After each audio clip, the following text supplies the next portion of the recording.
നമസ്കാരം. എല്ലാ പ്രേക്ഷകർക്കും ചന്ദ്രലേഖയുടെ ഒരു പുതിയ അധ്യായത്തിലേക്ക് സ്വാഗതം.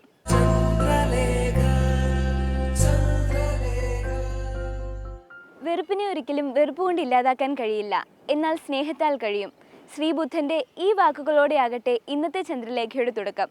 എല്ലാ മാന്യ പ്രേക്ഷകർക്കും ചന്ദ്രലേഖയിലേക്ക് ഒരിക്കൽ കൂടി സ്വാഗതം.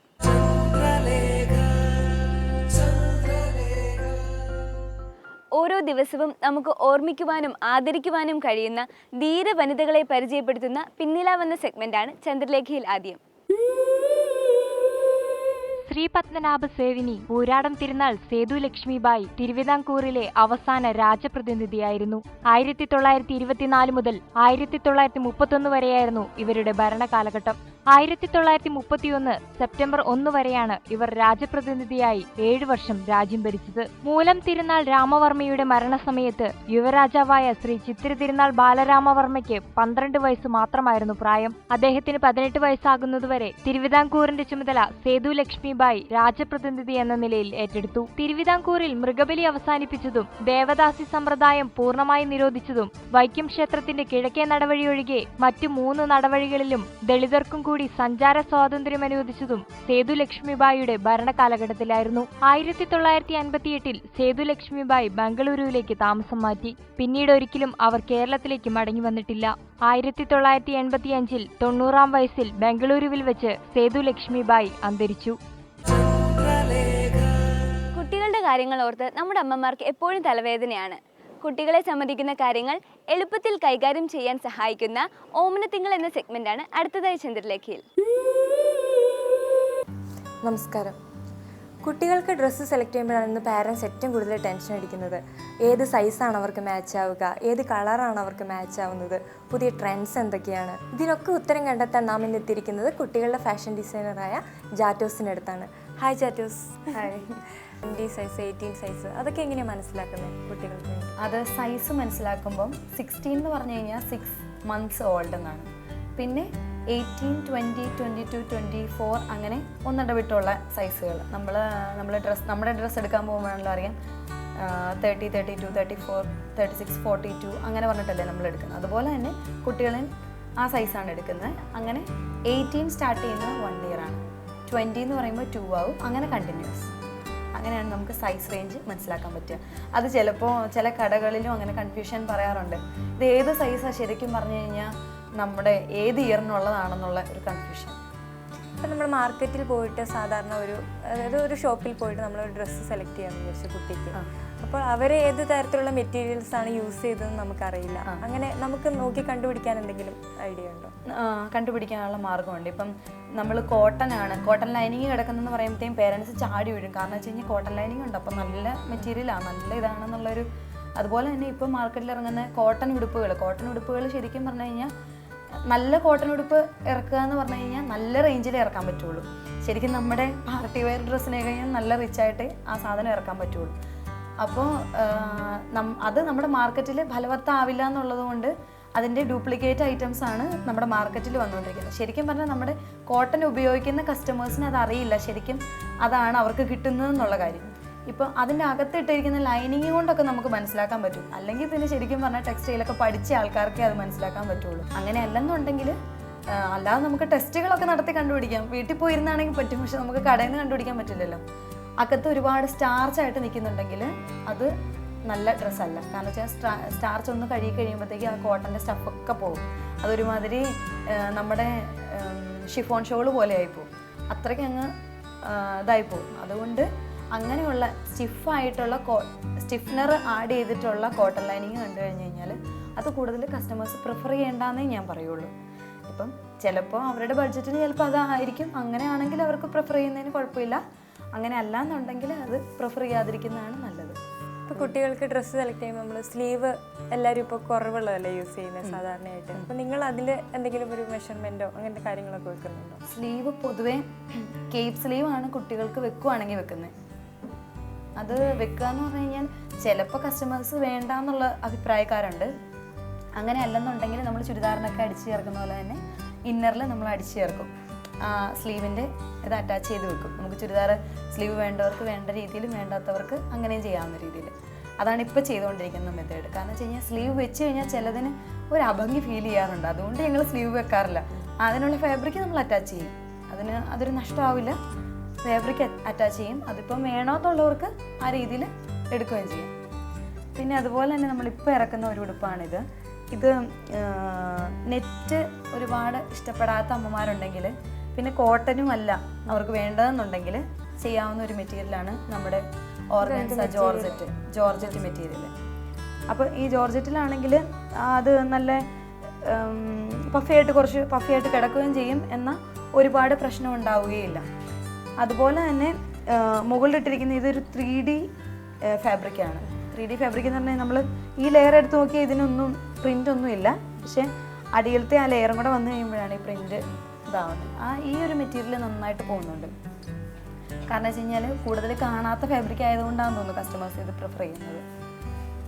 അതുപോലെ തന്നെ നമ്മൾ സാധാരണ ഹൈ വേസ്റ്റ് ആയിട്ടുള്ള നമ്മുടെ ചുരിദാർ, അനാർക്കലി ചുരിദാറൊക്കെയാണ് ടോപ്പ് ഹൈ വേസ്റ്റിലാണ് നിൽക്കുക. അല്ലെങ്കിൽ സാധാ ആണെങ്കിൽ നോർമൽ വേസ്റ്റ് നമ്മൾ ടോപ്പ് സ്കേർട്ടൊക്കെ ഇടുന്നതിന് ആ വേസ്റ്റിൽ നിൽക്കും. ഇത് കുറച്ച് ലോ വേസ്റ്റ് ആയിട്ട് ഇറക്കിയേക്കുന്നത് എന്ന് വെച്ച് കഴിഞ്ഞാൽ നമ്മുടെ എ ലൈൻ മാതിരി വരും, എന്നിട്ടൊരു ഹിപ്പിന് താഴെ വരുമ്പോൾ ഫ്രില്ലൊക്കെ ആയിട്ട് നിൽക്കും. ഒരിടയ്ക്ക് നമുക്ക് ജീൻസിന് ടോപ്പ് ഉണ്ടായിരുന്നു ആ രീതിയിൽ. അതിൽ നിന്നുള്ള കോൺസെപ്റ്റാണ് ഈ ഒരു രീതിയിൽ എത്തിയത്. ഇത് വേണമെങ്കിൽ കുട്ടികൾക്ക് ഇതിനിടയിൽ ലെഗിങ്സ് ഇട്ടിട്ടും ഇടാം, അങ്ങനെ ഒരു രീതിയിൽ. ഇത് ഒത്തിരി പോകുന്നുണ്ടോ? ഇതും നന്നായിട്ട് പോകുന്നുണ്ട്. ഇതും നമ്മൾ ക്രേപ്പ് മെറ്റീരിയൽ വെച്ചിട്ടാണ് ചെയ്തേക്കുന്നത്. ക്രേപ്പ് എന്ന് പറഞ്ഞാൽ സോഫ്റ്റ് ക്രേപ്പ്. അപ്പോൾ ഇതിലാവുമ്പം ഇത് ഇച്ചിങ്ങോ പ്രശ്നങ്ങളോ ഒന്നുമില്ല. സോഫ്റ്റാണ്, നെറ്റല്ല, വാഷ് ചെയ്യാൻ എളുപ്പമാണ്. നെറ്റാണെങ്കിൽ ഇനിയിപ്പോൾ കീറിപ്പോവോ അങ്ങനെയുള്ള പ്രശ്നങ്ങളുണ്ട്. ഇതിനതും ഇല്ല. അപ്പോൾ ഇടയ്ക്കൊന്ന് അങ്ങനെ കീറൽ പ്രശ്നങ്ങളോ ഒരു ലോങ് ടൈം അല്ലാത്ത യൂസ് ചെയ്യുമ്പോഴേ പെട്ടെന്ന് പോകുമെന്നുള്ള ടെൻഷനോ ഒന്നും വേണ്ട. അതുപോലെ തന്നെ പെട്ടെന്ന് ഉണങ്ങിയും കിട്ടും. നെറ്റ് പോലെ തന്നെ പെട്ടെന്ന് ഉണങ്ങിയും കിട്ടും. ഇപ്പോൾ കുട്ടികൾക്ക് വേണ്ടി മാത്രം ഡ്രസ്സ് ഡിസൈൻ ചെയ്യാന്ന് പറഞ്ഞാൽ അങ്ങനെയുള്ള ഒരു കൺസെപ്റ്റിൽ ഡ്രസ്സ് കൊണ്ടുവരുന്നവർ വളരെ ചുരുക്കമാണ്. അപ്പോൾ ഈ ഒരു മേഖലയിലേക്ക് കടന്നു വരാനുണ്ടായ കാരണം? ശരിക്കും പറഞ്ഞു കഴിഞ്ഞാൽ ഞാൻ എൻ്റെ അമ്മ കാരണമാണ് ഈ ഫീൽഡിലേക്ക് വന്നത്. എൻ്റെ അമ്മ സ്റ്റിച്ചിങ് പഠിക്കാതെ തന്നെ ഒരു ഷോപ്പ് നടത്തുന്ന ആളാണ് എൻ്റെ നാട്ടിൽ. അപ്പം ഒരു ബൊട്ടീക്ക് ഉണ്ട്. അപ്പം ചെറുപ്പം മുതലേ അമ്മ ചെയ്യുന്ന ചെറിയ ഉടുപ്പുകളായിരുന്നു എനിക്കെപ്പോഴും ഇഷ്ടപ്പെട്ടുകൊണ്ടിരുന്നത്. ഞാൻ ഇടാറുള്ളതും എനിക്ക് റെയറായിട്ട് ആരെങ്കിലും ഗിഫ്റ്റ് തന്ന, അതും അമ്മ ഇങ്ങനെ എനിക്ക് ഒരുപാട് ചെയ്തു തരുന്നതുകൊണ്ട് ആരും ഉടുപ്പുകൾ ഗിഫ്റ്റ് തരാറില്ലായിരുന്നു. എല്ലാവരും നല്ല സപ്പോർട്ടൊക്കെയാണോ? ആണ്, എല്ലാവരും സപ്പോർട്ടാണ്. എൻ്റെ പേരൻസ് ആണെങ്കിലും ഭയങ്കര എന്ന് വെച്ച് കഴിഞ്ഞാൽ ഇത് ചെയ്യണോ അത് ചെയ്യണോ അങ്ങനെ പറയുന്ന ഒരു പേരൻസ് അല്ല. നല്ല വഴിക്ക് എന്താണോ ചെയ്യുന്നത് അത് ചെയ്തോളാൻ സപ്പോർട്ട് ചെയ്യുന്ന 100% സപ്പോർട്ട് ചെയ്യുന്ന പേരൻസ് ആണ്. ഇപ്പോൾ ഒരു സ്വന്തമായിട്ടൊരു യൂണിറ്റ് ഒക്കെ റൺ ചെയ്യുന്നുണ്ടല്ലോ, ഇങ്ങനെ കസ്റ്റമേഴ്സൊക്കെ എങ്ങനെയാണ് വരുന്നത്? കസ്റ്റമേഴ്സ് എന്ന് പറഞ്ഞു കഴിഞ്ഞാൽ ഞാൻ നേരത്തെ സ്റ്റാർട്ട് ചെയ്ത സമയത്ത് എനിക്ക് ഒരു ആൾ മാത്രമാണ് സ്റ്റിച്ചിങ്ങിനുണ്ടായിരുന്നത്. ആ സമയത്ത് ശരിക്കും പറഞ്ഞു കഴിഞ്ഞാൽ കസ്റ്റമേഴ്സിനെ ഞാൻ പോയി ക്യാൻവാസ് ചെയ്ത് ഞാൻ തന്നെ സാധനങ്ങൾ കൊണ്ടുപോയി കൊടുത്ത്, അന്ന് ഈ ഇങ്ങനെ സെയിൽസ് ആളെ ഒന്നും വെച്ചിട്ടില്ല, ഞാൻ തന്നെ ഡയറക്റ്റ് കൊണ്ടുപോയി കൊടുത്ത്. അപ്പോൾ അന്ന് കണ്ടെത്തിയ കുറച്ച് നല്ല കസ്റ്റമേഴ്സ് ഇപ്പോഴും എൻ്റെ അടുത്ത് വന്ന് സാധനങ്ങൾ വാങ്ങുന്നുണ്ട്. അങ്ങനെ പ്രൊഡക്റ്റ് നല്ലതായിരുന്നു എന്ന് കണ്ടിട്ട് അങ്ങനെ വരുന്ന ആ കസ്റ്റമേഴ്സ്, അതുവഴി വരുന്ന ബാലൻസ് കസ്റ്റമേഴ്സാണ് എനിക്കിപ്പോൾ ഉള്ളത്. ഇപ്പോൾ കേരളത്തിൻ്റെ എല്ലാ ഭാഗത്തും തന്നെ എനിക്ക് ഒരു കടയെങ്കിലും വെച്ചിട്ടുണ്ട്, ഒരു കടയിലേക്കെങ്കിലും ഞാൻ കൊടുക്കുന്നുണ്ട്. ഇപ്പോൾ സ്വന്തമായിട്ട് യൂണിറ്റ് ഒക്കെ റൺ ചെയ്യുമ്പം അതിൻ്റെതായ റിസ്ക് ഒക്കെ ഉണ്ട്. എത്ര പേരുണ്ട് ഇവിടെ വർക്ക് ചെയ്യുന്നത്? ഇവിടെ ശരിക്കും ഇവിടെ 15 പേരാണുള്ളത്. അല്ലാതെ എനിക്ക് ആലുവയിൽ ഒരു യൂണിറ്റ് ഉണ്ടായിരുന്നു. അപ്പോൾ അവിടെ ഇപ്പോഴും ചെയ്തു തരുന്ന ചേച്ചിമാർ കുറച്ച് പേരുണ്ട്. റെഗുലറായിട്ട് ചേരുന്ന ഒരു 3-4 പേരും പ്ലസ് ഇപ്പോൾ എനിക്ക് അത്യാവശ്യം ഒന്ന് ചെയ്തതാന്ന് പറയുമ്പോൾ ചെയ്യാനായിട്ടുള്ള ആൾക്കാരും ഉണ്ട് അവിടെ. അതുപോലെ തന്നെ എൻ്റെ കൂടെ നിൽക്കുന്ന പിള്ളേർ, ഇവിടെ തന്നെ ഞാൻ ഫുഡും അക്കോമഡേഷനും കൊടുത്ത് എൻ്റെ കൂടെ നിൽക്കുന്ന എൻ്റെ സഹോദരങ്ങളെ പോലെയുള്ള എൻ്റെ കൂട്ടുകാരായിട്ടുള്ള കുറച്ച് കുട്ടികളും ഇവിടെ തന്നെയുണ്ട്. എത്ര വർഷമായി ഇത് സ്റ്റാർട്ട് ചെയ്തിട്ട്? ശരിക്കും പറഞ്ഞാൽ ഒരു 2.5-3 വർഷം. അതാണ് ശരിക്കും സ്റ്റാർട്ടിംഗ് എന്ന് പറഞ്ഞു കഴിഞ്ഞാൽ. അതിനു മുമ്പ് നമ്മൾ സ്റ്റാർട്ടിംഗ് എന്ന് പറഞ്ഞു കഴിഞ്ഞാൽ നമ്മുടെ മനസ്സിൽ സ്റ്റാർട്ട് ചെയ്യുന്ന തൊട്ടേ സ്റ്റാർട്ടിംഗ് ആണല്ലോ. അതല്ല, അല്ലാതെ തന്നെ റൺ ചെയ്തിട്ട് 2-2.5-3 വർഷത്തോളമായി. ഇപ്പം മെയിനായിട്ട് കാണുന്ന ഒന്നാണ് ഈ വെഡ്ഡിങ്ങിനൊക്കെ, ക്രിസ്ത്യൻ വെഡ്ഡിങ്ങിന് ഫ്ലവർ ഗേൾസ് ആയിട്ടുള്ളത്, അങ്ങനത്തെ കുറേ അങ്ങനെയുള്ളവർക്ക് ചെയ്ത് കൊടുക്കും. കാരണം വെച്ച് കഴിഞ്ഞാൽ അവർ ഉറപ്പായാലും വരുന്ന 10-15 ഡ്രസ്സിന് വേണ്ടിയിട്ടായിരിക്കും വരുന്നത്, അല്ലെങ്കിൽ ഈവൻ ഒരു 6 ഡ്രസ്സിനെങ്കിലും വേണ്ടിയായിരിക്കും വരുന്നത്. അപ്പം അതിനുവേണ്ടി നമ്മൾ സെപ്പറേറ്റ് പാറ്റേൺ എടുക്കണം. അതൊക്കെ നല്ല എക്സ്പീരിയൻസ് ആയിട്ടുള്ള കുട്ടികളിവിടെ ഉണ്ട്. അപ്പോൾ അവരത് പാറ്റേൺ എടുത്ത് കൃത്യമായിട്ട് റെഡിയാക്കും. അപ്പം അങ്ങനെയല്ല എന്നുണ്ടെങ്കിൽ ഒരു കുട്ടിക്ക് വേണ്ടി ഇപ്പം സ്പെഷ്യലായിട്ടൊരു അമ്മ വന്ന് പറയുകയാണ് ഇത് ചെയ്തു തരുമോ എന്ന് ചോദിച്ചു കഴിഞ്ഞാൽ ആ കുട്ടിക്ക് വേണ്ടി നമ്മൾ സ്പെഷ്യൽ പാറ്റേൺ എടുക്കണം. ഒന്നാമത്തെ കാര്യം. അപ്പം ഡയറക്റ്റ് നമ്മുടെ കൊണ്ടുവന്ന് തരുമ്പം അവർ പറയും കൊച്ചിന് ഇച്ചിരി വണ്ണം കൂടുതലാണ്, പക്ഷെ പൊക്കം കുറവാണ്. അതായത് ടോപ്പിന് വേറെ സൈസും സ്കേർട്ടിന് വേറെ സൈസുമാണ് അവർ ഉദ്ദേശിക്കുന്നത്. നമ്മളത് മിക്സ് ആൻഡ് മാച്ച് ഒക്കെ ചെയ്ത് വരുമ്പോഴത്തേക്കും നമ്മുടെ സമയം ആ ഒരാൾക്ക് വേണ്ടി കൊടുക്കാനുള്ള ടൈം അല്ല നമുക്കിവിടെ ഉള്ളത്. അതുകൊണ്ട് ചില ബുദ്ധിമുട്ടുകൾ, സാങ്കേതിക തകരാറുകൾ ഉണ്ടാകും. ഇപ്പോൾ ക്രിസ്ത്യൻ വിവാഹത്തിലൊക്കെ ആണെങ്കിൽ തന്നെ എല്ലാവരും ഫ്ലവർ ഗേൾസിനെ എങ്ങനെ അറേഞ്ച് ചെയ്യണം എന്നൊക്കെ വിചാരിച്ച് ടെൻഷൻ അടിച്ചിരിക്കുന്ന സമയമാണ്. അപ്പോൾ തീർച്ചയായും നിങ്ങൾക്ക് സമീപിക്കാൻ പറ്റിയൊരു വ്യക്തിയാണ് ജാറ്റോസ്. വെഡ്ഡിങ്ങിൻ്റെ എല്ലാവർക്കും വേണ്ട ഡ്രസ്സുകളെല്ലാം ചെയ്തു കൊടുക്കാൻ ജാറ്റോസ് സദാ സന്നദ്ധയാണ്. അപ്പോൾ നിങ്ങളുടെ യൂണിറ്റിൽ തന്നെ ക്രിയേറ്റ് ചെയ്തിട്ടുള്ള പലതരത്തിലുള്ള ഫ്രോക്കുകൾ ഉണ്ടാവും. അതിൽ ഡിഫറെൻ്റ് ആയിട്ടുള്ള കുറച്ച് ഫ്രോക്സ് ഒക്കെ കാണിക്കാം. ഇത് കണ്ടോ, ഇതിപ്പോൾ നമ്മുടെ സാരി ബ്ലൗസിലാണെങ്കിലും വരും ട്രാൻസ്പെറൻ്റ് ആയിട്ട്. അപ്പോൾ അതുപോലത്തെ നമ്മുടെ കുട്ടികൾക്കും വേണമെന്ന് ആഗ്രഹിക്കുന്ന പേരൻസ് ഉണ്ട്. ചിലർക്ക് ഇത് ഇഷ്ടപ്പെടില്ല, പക്ഷേ ഒരു 50-50 ആണിത്. അപ്പം ചില പേരൻസിന് ഇഷ്ടപ്പെടും അങ്ങനെയുള്ള. ഇതായത് അവിടെ ട്രാൻസ്പെറൻ്റ് ആയിട്ട് ഉള്ള, ഇപ്പോൾ മെയിനായിട്ട് ഇപ്പോൾ നമ്മൾ ബ്ലൗസിലൊക്കെ ചെയ്യുന്ന പോലെ കുട്ടികൾക്കുമുള്ള ഒരു ഇതാണ് ഇത് ഓർഗൻസ മെറ്റീരിയലാണ്. ഓർഗൻസ ആകുമ്പോൾ ശരിക്കും പറഞ്ഞാൽ ബോംബെ ഡ്രസ്സുകൾക്കാണ് ഇത് വരുന്നത്. ഞാൻ ഇങ്ങനെ കടയിൽ ഈ സാധനം കൊണ്ടുവന്ന് കഴിഞ്ഞപ്പോൾ ഇവർ ഭയങ്കരമായിട്ട് ക്യാച്ച് ചെയ്ത് എടുത്തു കസ്റ്റമേഴ്സൊക്കെ. അത് കഴിഞ്ഞിട്ട് ഞാൻ അവിടെ തന്നെ നിന്ന് നോക്കുമ്പോൾ അവരുടെ ബോംബെ ഡ്രസ്സുകളിലൊക്കെ ഈ സാധനം ഉണ്ട്, പക്ഷേ അവർ വെച്ചിരിക്കുന്ന വേറെ മെത്തേഡിലാണ്. ഇത് നമ്മുടെ ഒരു കേരള സ്റ്റൈലിൽ വന്നപ്പോഴാന്ന് തോന്നുന്നു ഈ ഒരു വേറെ ഒരു രീതിയിൽ അറ്റാച്ച്മെൻറ്റ് ആൾക്കാർക്ക് തോന്നുന്നത്. ഇത് അതിൻ്റെ ടെയിലാണ്. അപ്പം ഇപ്പം ഈ ടെയിലിൻ്റെ ഗുണം എന്താണെന്ന് വെച്ച് കഴിഞ്ഞാൽ ചിലത് ടെയിലില്ലാത്ത ഡ്രസ്സുകൾ നമ്മൾ ചെയ്യാറുണ്ട്. ഇപ്പോൾ കുട്ടിക്ക് വണ്ണം കുറവാണ്, ഇപ്പോൾ റെഡിമെയ്ഡ് ആയിട്ടുള്ള എടുക്കുമ്പോൾ നമുക്ക് ചുരിദാറിന് ഷേപ്പ് ചെയ്യാം. പക്ഷെ കുട്ടികളെന്ന് പറഞ്ഞാൽ പെട്ടെന്ന് വളർന്നുകൊണ്ടിരിക്കുകയാണ്. അപ്പോൾ ഷേപ്പ് ചെയ്ത് കഴിഞ്ഞിട്ട് പിന്നെ അഴിക്കില്ല, അതൊന്നും പ്രാക്ടിക്കലല്ല. അതുകൊണ്ട് ഇച്ചിരി വണ്ണം കുറവാണെങ്കിലും നമുക്കിത് കെട്ടി കറക്റ്റാക്കി അഡ്ജസ്റ്റ് ചെയ്ത് വെക്കാം. ഇലാസ്റ്റിക്കുള്ള ഉടുപ്പില്ലേ, അതുപോലെ തന്നെ ഒരു മെറ്റീരിയലാണിത്. അപ്പം താഴേക്ക് ഓർഗൻസ ഫുള്ള് വരുമ്പോൾ കുറച്ച് കോസ്റ്റ്ലി ആവും. അതുകൊണ്ട് ഇങ്ങനെ വേണം എന്നുള്ള കസ്റ്റമേഴ്സിന് നമുക്ക് കുറച്ചും കൂടി റേറ്റ് കുറച്ച് നമുക്ക് ചെയ്യാൻ പറ്റുന്ന ഒരു ഐറ്റമാണ് ഇത്. ഇപ്പോൾ പാരൻസ് ഏറ്റവും കൂടുതൽ ടെൻഷൻ അടിക്കുന്ന കുട്ടികളുടെ കാര്യം ഓർത്തിട്ടായിരിക്കും. അവരെ എങ്ങനെ നല്ല രീതിയിൽ ഒന്ന് പ്രസൻറ്റ് ചെയ്യണം ഒരു ഫംഗ്ഷനൊക്കെ കൊണ്ടുപോവുകയാണെങ്കിൽ. അതിന് വളരെ യൂസ്ഫുൾ ആയിട്ടുള്ള ഡീറ്റെയിൽസാണ് നമുക്കിന്ന് തന്നത്. ഒത്തിരി നന്ദി.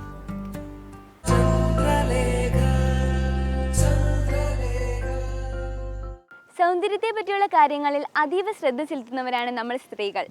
ഫാഷൻ പരിചയപ്പെടുത്തുന്ന മുഖശ്രീ എന്ന സെഗ്മെന്റാണ് അടുത്തതായി ചന്ദ്രലേഖയിൽ. നമസ്കാരം. ഹെയർ എക്സ്റ്റൻഷൻ നമുക്കെല്ലാവർക്കും പരിചയമുള്ള വേർഡാണ്. പക്ഷേ ഇത് ഏതൊക്കെ രീതിയിലാണ് ചെയ്യുന്നത്, അതിൻ്റെ പ്രോസസ്സിങ് എന്താണ് എന്നൊന്നും നമുക്കറിയില്ല. ഈ രംഗത്ത് 9 വർഷമായി ബിസിനസ് ചെയ്ത് സക്സസ്ഫുൾ ആയിട്ടുള്ള ഒരു വ്യക്തിത്വത്തെയാണ് ഇന്ന് ചന്ദ്രലേഖയിൽ നമ്മൾ പരിചയപ്പെടുന്നത്.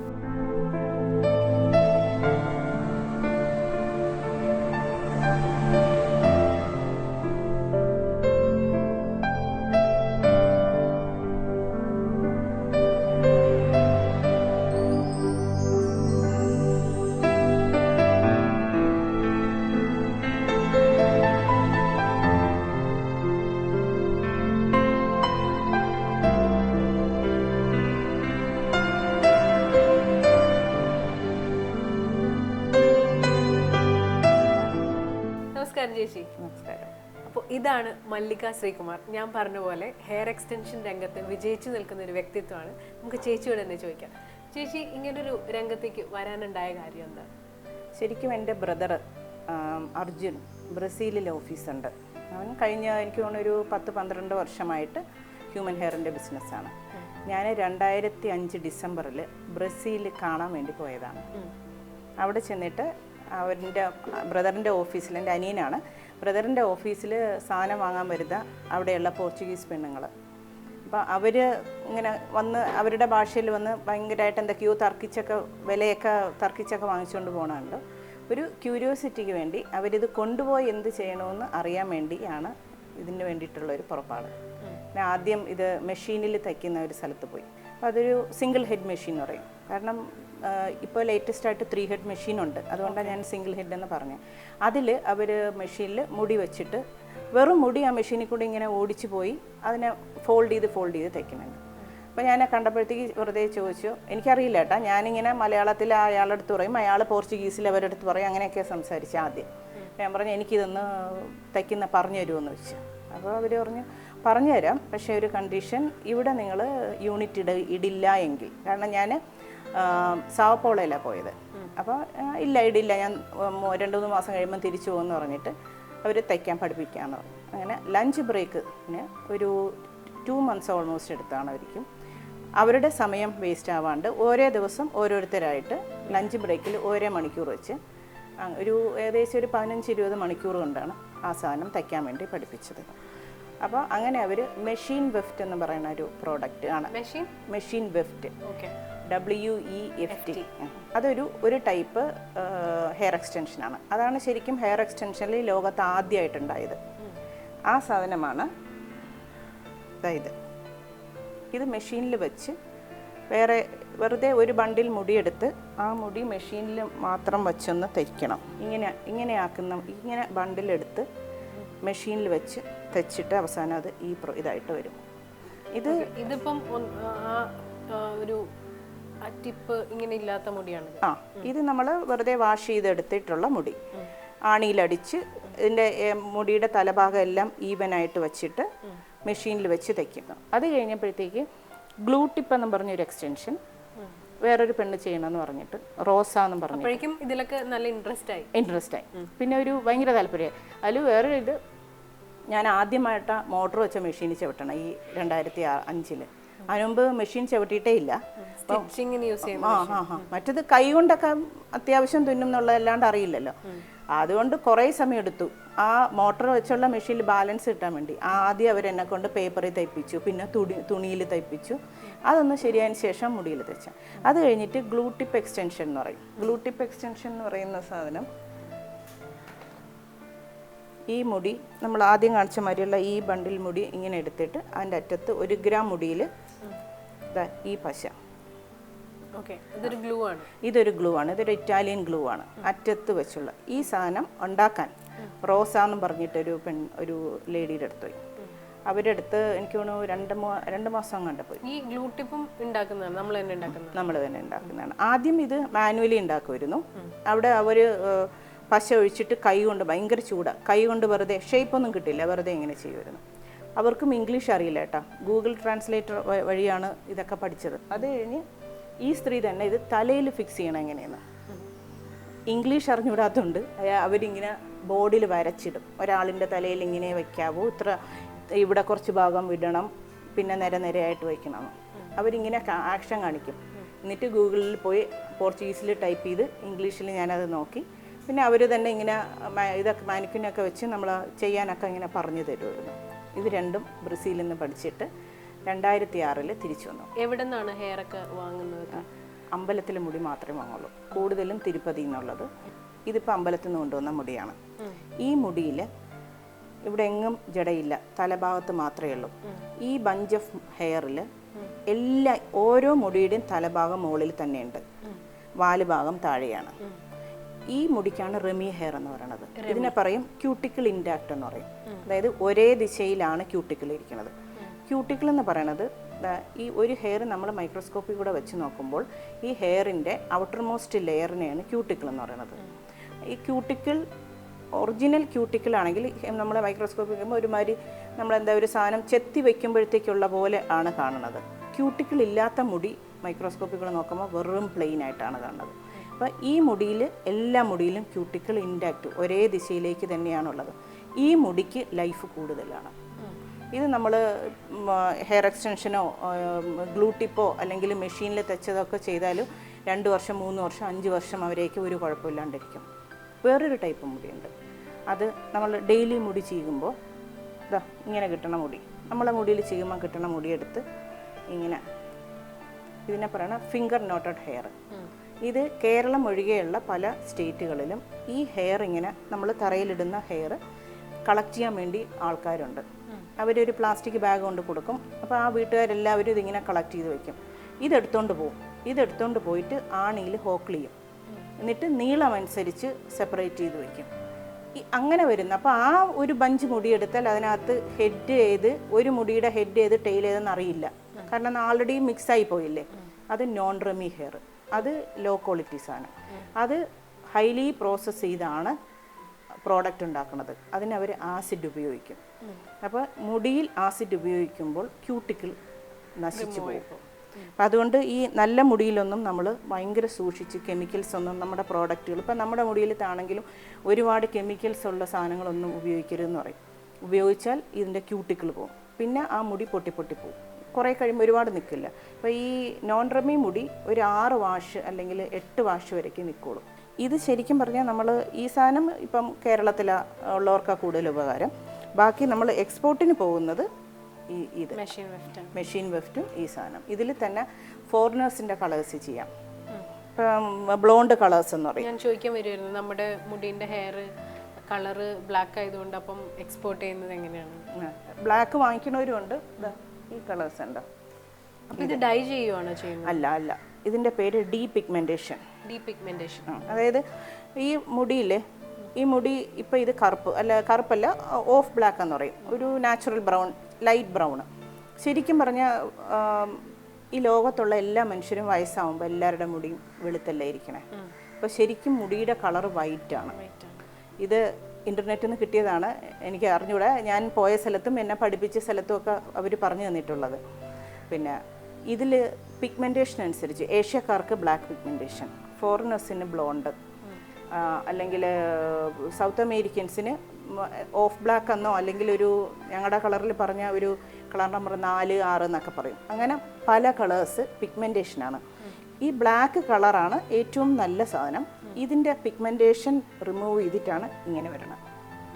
ഇത് മണിക്കൂറുകൾ, ദിവസങ്ങളെടുത്താണ് ഈ കളർ വരണം. ഈ ബ്ലാക്കിൻ്റെ ഈ ഒരു കോമ്പിനേഷൻ ഓഫ് കെമിക്കൽസ് അതിനകത്ത് ഇത് ഡിപ്പ് ചെയ്ത് വയ്ക്കുമ്പോൾ ഇത്ര മണിക്കൂറിൽ ഇത്ര ടെമ്പറേച്ചറിൽ ഈ ഒരു കോമ്പിനേഷനിൽ ഈ കളർ വരും.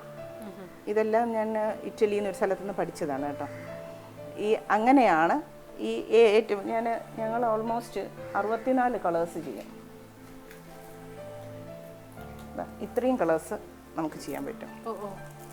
ഇത്രയും കളേഴ്സ് എന്നെ അവിടെ എല്ലാ കളേഴ്സും ഇത്രയും കളേഴ്സ് അവിടെ ഇറ്റലിയിൽ നിന്ന് ഞാൻ പഠിച്ചതാണ്.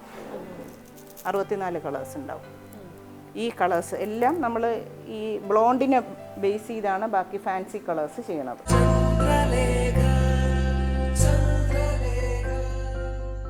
അതിവേഗം വളർന്നുകൊണ്ടിരിക്കുന്ന ഒരു മേഖലയാണ് ടെക്നോളജി. ടെക്നോളജിയിൽ നമ്മെ സഹായിക്കുവാൻ എത്തുന്ന സെഗ്മെൻ്റാണ് അടുത്തതായി ചന്ദ്രലേഖയിൽ.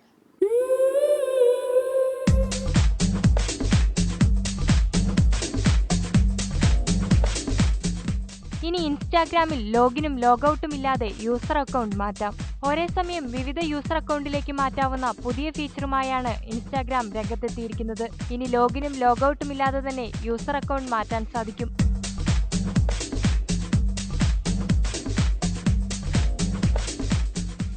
iOS-ലും ആൻഡ്രോയിഡിലും പുതിയ ഫീച്ചർ ലഭ്യമാകും. ഒരേ സമയം 5 യൂസർ അക്കൗണ്ടുകൾ വരെ ആപ്ലിക്കേഷനിൽ സെറ്റ് ചെയ്ത് വെക്കാനാകും.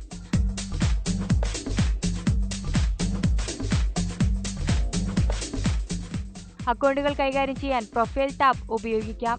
അല്ലെങ്കിൽ യൂസറിന്റെ പേരിൽ അമർത്തിയാൽ അക്കൗണ്ട് മാറ്റാൻ കഴിയും. പുതിയ ഫീച്ചർ ഇൻസ്റ്റാഗ്രാമിന്റെ 7.15 പതിപ്പിലായിരിക്കും ലഭ്യമാകുക. ആപ്പ് സ്റ്റോറിലൂടെയും ഗൂഗിൾ പ്ലേ സ്റ്റോറിലൂടെയും സൗജന്യമായി ഈ ആപ്ലിക്കേഷൻ ഡൗൺലോഡ് ചെയ്യാൻ കഴിയും.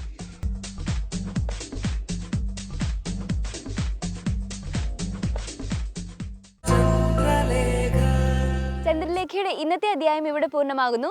നിങ്ങളുടെ നിർദ്ദേശങ്ങളും അഭിപ്രായങ്ങളും ഞങ്ങളെ എഴുതി അറിയിക്കുക. പുതിയ കാഴ്ചകളുമായി വീണ്ടും കാണാം.